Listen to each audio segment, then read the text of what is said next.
All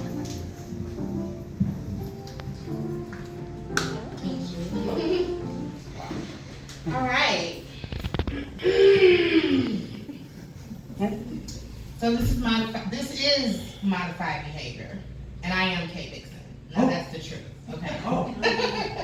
Can use the code, right?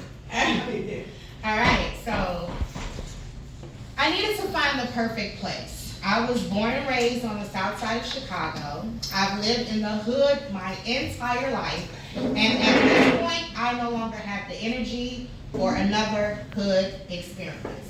Earlier this year, my lover abandoned me, leaving me broke while unemployed, and I had to resort to turning tricks for survival and shelter. Therefore, I needed a break, a cool mental break. I couldn't take another siren or police chase or gunshot or gun pulled on me or another threat. I couldn't risk getting jumped on again or anything remotely symbolizing or resembling Chicago. I had to get out of the situation, but how? I worked my ass off, hustling, sucking, and fucking, and I saved my money. And when I had a cool $2,000, I decided it was time for me to move around. And I guess I needed to relax just a little bit.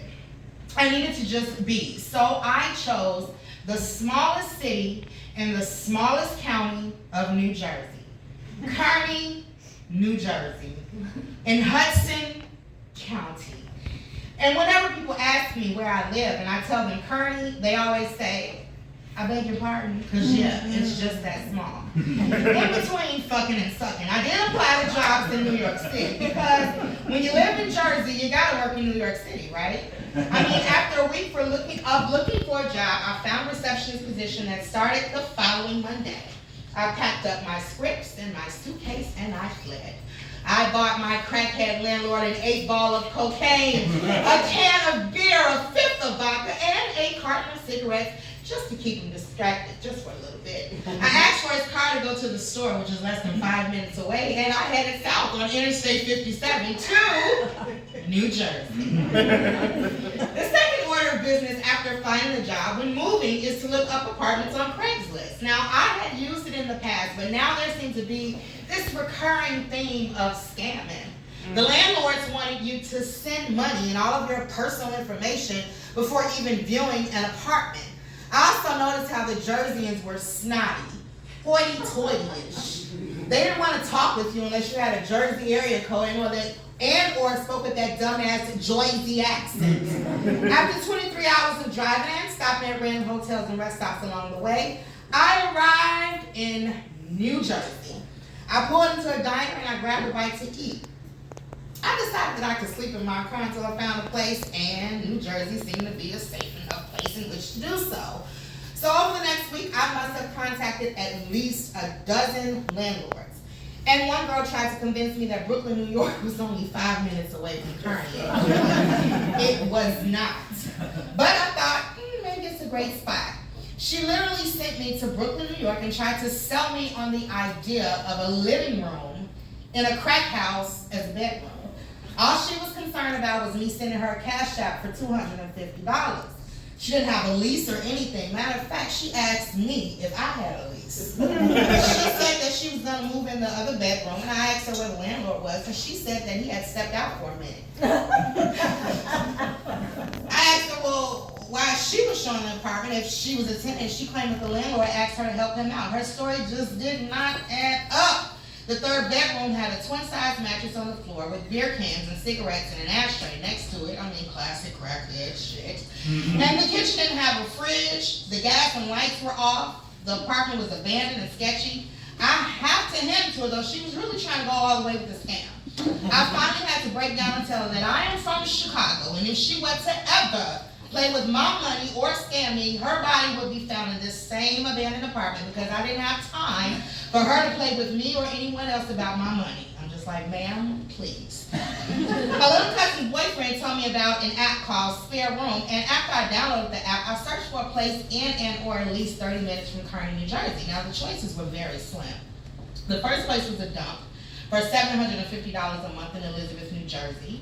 nice and affordable and all, but the contact person, landlord, seemed a little weird. Like, she exposed her lesbianism to me through the door, and she was very adamant about me not having male company.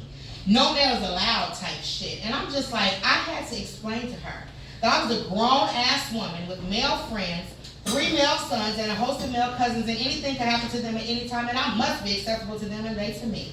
And besides, who else is gonna put on my dresses and shit? I mean, I have to keep talking to myself to try to stay in the pocket mentally. Like, Karen, chill. This is not Chicago. You do not have to be so aggressive. The second point of contact talked so much that her energy drained me even while just being on the phone. I mean, there was no way that I was gonna be able to live with that, even if it was for only $14.50 a month. And then I saw the perfect place on a listing.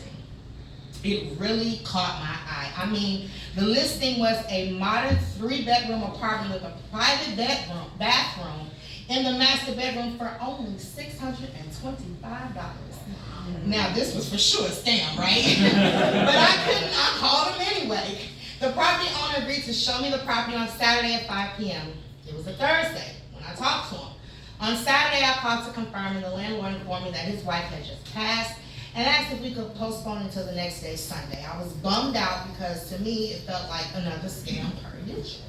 I patiently agreed to meet him the next day, but wait, his wife died the day before and he's back to business the next day? He must really need the money.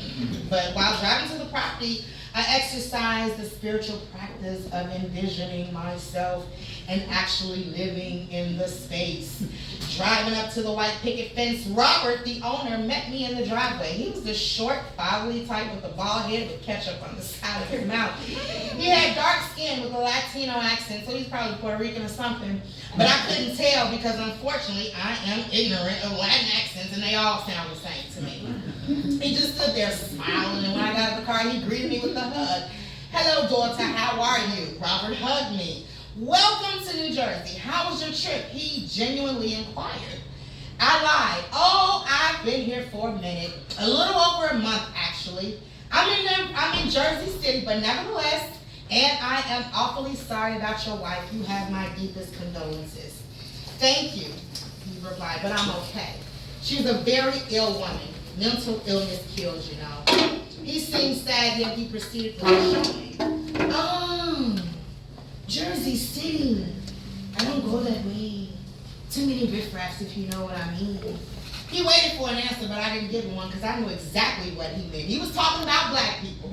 Black people are always who other races refer to when they talk about riffraffs, especially in New Jersey. And he winked at me as if we shared a secret, and we didn't.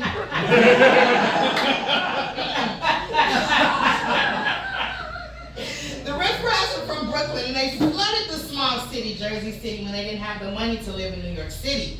It was a front for those who needed to still feel important by saying that they lived in New York. I brushed out the insult by pointing to the dog in the window. Oh, he's cute. Referring to the Cocker Spaniel barking ecstatically at the window. She's cute, Robert corrected me. That's our little teacup. We call her Teacup, he answered proudly. Now I know damn well that this is a Cocker Spaniel breed, but okay. Teacup it is. Well, come on in and I'll show you around. I'll show you the back of the house. The back? He's only going to show me the back? That's another scam, right? I thought. I rolled my eyes. No. I want to see the whole house, I responded very anxiously. I was adamant about not being taken for a fool. Again, who do these East Coasters think that they are? I am not the one. He noticed my hesitance and cocked his head slightly to the right, looking at me with a questioning eye. Like, yes, of course I'm going to show you the whole house. I just want to show you outside first. And then I'll show you inside. And that's my time. It is to be continued.